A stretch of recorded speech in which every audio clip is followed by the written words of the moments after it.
book in the John Carter series, A Princess of Mars. This book came out over 100 years ago. It was first printed in 1912 as a part of some kind of magazine. It took me about an hour and a half to read. It's only 100-some pages. It's not super in-depth or anything like that to get through. You can certainly crank it out in an afternoon. And what I think of the first book of the John Carter series, my father's most highly recommended series for me to start right now, it has ups and downs. There is some real prolific stuff in this book that must have been decades ahead of sci-fi at the time in terms of world building, especially the fact that the author chose to not have John Carter talk for the first third of the book and everything just to be from an observer perspective was awesome and really gave this book a unique feel. It helped Mars grow in the world created there in a very organic way. Just watching this other culture was great through John Carter's eyes. I think the book takes a bit of a downturn once the communication gap is crossed and now there's actually dialogue going back and forth.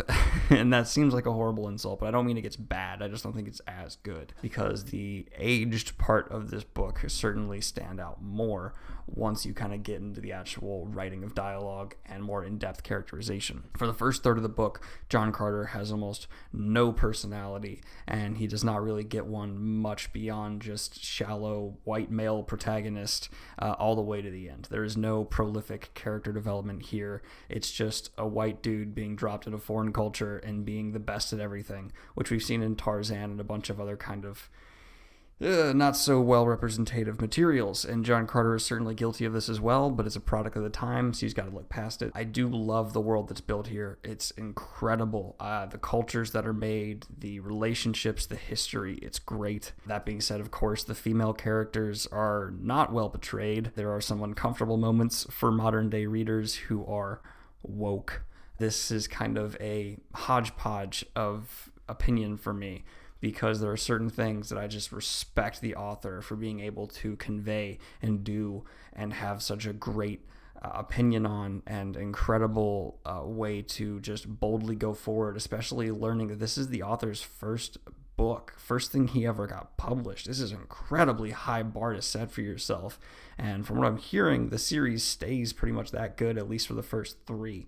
Which very rarely can happen. So high respect for the author in terms of execution, concepts put forward, and boldness to go where not many authors, especially in that time, had gone before.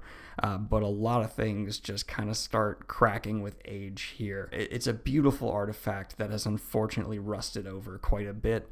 I'm certainly going to keep reading the series. I respect it a lot, and by no means do I think the fact that it hasn't aged perfectly should prevent anyone from picking it up, but just don't go in with rose-tinted glasses. Take it for what it is. Princess of Mars is a wonderful sci-fi book that I'm sure did a lot to help move the genre forward.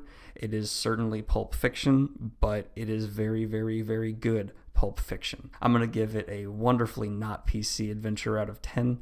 It's going to be interesting going through this series. I'll probably start just summarizing and reviewing the rest once I'm done, because there's certainly no need to make 11 videos for this series, but I wanted to at least get the first book reviewed and put on my channel as just an overall introduction to this series.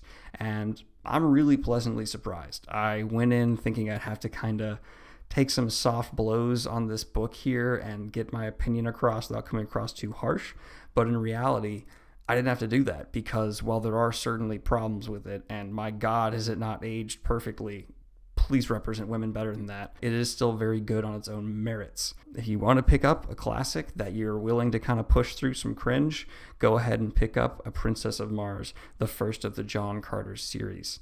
It's worth your time, and I think a good historical view on where this genre really got started. That being said, I'd love to hear your thoughts down in the comments below.